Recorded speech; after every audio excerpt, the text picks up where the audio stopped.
रोहित गांगुली, उसे तो आहाना ने बिल्कुल अपने काबू में कर रखा है। अब कैसे काबू में किया है मैं तो बोल भी नहीं सकता, मुझे तो शर्म आ रही है। लेकिन तू तो बड़ा हो गया ना, समझ सकता है। तेरा बड़ा भैया हूं, मैं नहीं बोलूंगा ये सब। और मुझे ना एक बात समझ में नहीं आती, कुछ भी हो मैं कैसे बुरा बन जाता हूं, सबकी नजरों में मैं ही विलन बन जाता हूं। शायद मैं साफ साफ सीधी बात करता हूं, इसी वजह से मेरी खुद की पत्नी से मेरी नहीं बन पाई, मेरा तलाक हो गया, मुझे दूसरी शादी मजबूरन करनी पड़ी। पर ये तो आम बात है ना। अब तू ही बता मैं क्या करता। मेरी पहली बीवी घर छोड़ के जा नहीं रही है, यहीं पड़ी है तो पड़ी रहे। मैंने तलाक दिया है, फिर मैंने दूसरी शादी की है।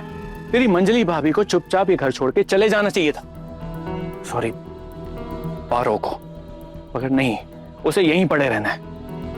मैंने तलाक दिया है सबके सामने। अब उसकी इन हरकतों की वजह से ना उसको सब सिंपैथी दे रहे हैं, लेकिन मैं सबकी नजरों में विलन बना हुआ हूं। ठीक है, फिर जिसको जो समझना है समझता रहे। छोटू, मुझे पता है मेरे बारे में तू भी यही सोचता है, इसीलिए तू अपने पोल्टू दादा की शादी में भी नहीं आया।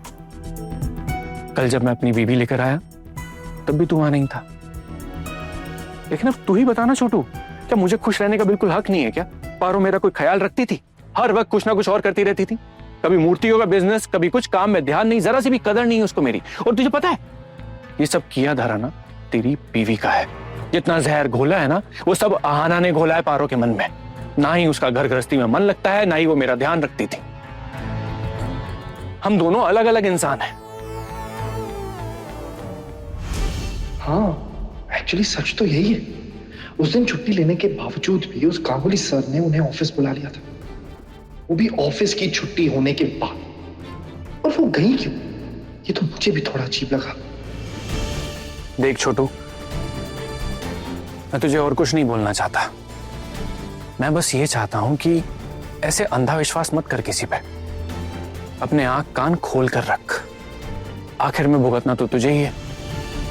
देख, मुंह पे कोई कुछ नहीं कहेगा, लेकिन पीठ पीछे सब यही बातें कर रहे हैं कि कितना बेवकूफ आदमी है। उसकी बीवी उसे टोपी बनाकर बाहर मजे कर रही है, लेकिन उसे कुछ पता ही नहीं है। कमाल है।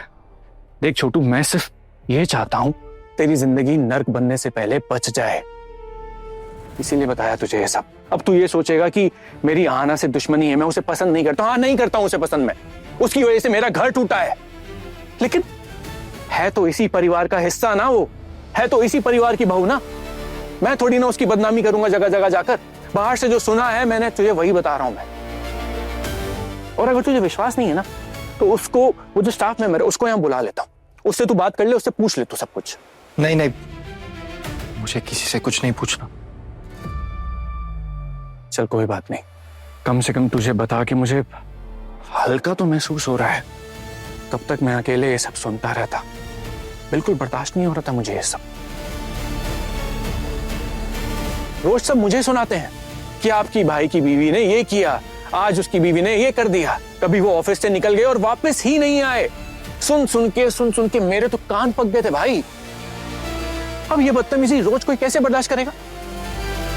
ऑफिस में नाम कमाने निकली थी, लेकिन मैडम ने बदनामी के किस्सों की बहार लगा दी है। अभी तो यही ट्रेंडिंग न्यूज़ है यार ऑफिस में। मुझे लगा कि तुझे बता देना चाहिए। अकेले मेरे सुनते सुनते तो कान पकता है। ठीक है, मैंने सुन लिया, और कुछ बोलने की जरूरत नहीं है आपको। मैं देखता हूं क्या करना है। लेकिन हाँ पोल्टू दादा, मैं आपको पहले ही बोल रहा हूं कि बिना किसी प्रूफ के मैं कुछ नहीं कहूंगा। प्रूफ? सबूत चाहिए तुझे? अरे सबूत कहां से आएगा, कहां से लाएगा सबूत तू? देख, मेरा काम था तुझे सावधान करना, वो मैंने कर दिया। पोल्टू दादा, चलो आपकी रस्म शुरू होने वाली है। नहीं भाभी आपका इंतजार कर रही हैं। हाँ चलते हैं। सब रेडी है क्या? हाँ हाँ सब रेडी है, इसलिए तो बुलाने आई हूँ। चलिए अब। हाँ चलो, आता हूँ। चल आजा। नहीं, मैं अपने कमरे में ही ठीक हूँ। छोटू, कमरे में बैठ के क्या करेगा? देख, तू मेरी शादी में भी नहीं आया, अब कम से कम एक रस्म में तो अपने पोल्टू दादा के साथ खड़ा हो जा। तू नहीं आएगा तो मुझे अच्छा लगेगा क्या? देख छोटू, तू मेरा छोटा भाई है, मैं तुझसे कितना प्यार करता हूं ना, ये मैं जताता नहीं हूं, लेकिन इस घर में, इस परिवार में सबसे ज्यादा लाडला तू ही है मेरा, सबसे ज्यादा प्यार करता हूं मैं तुझसे। चल अब, चल।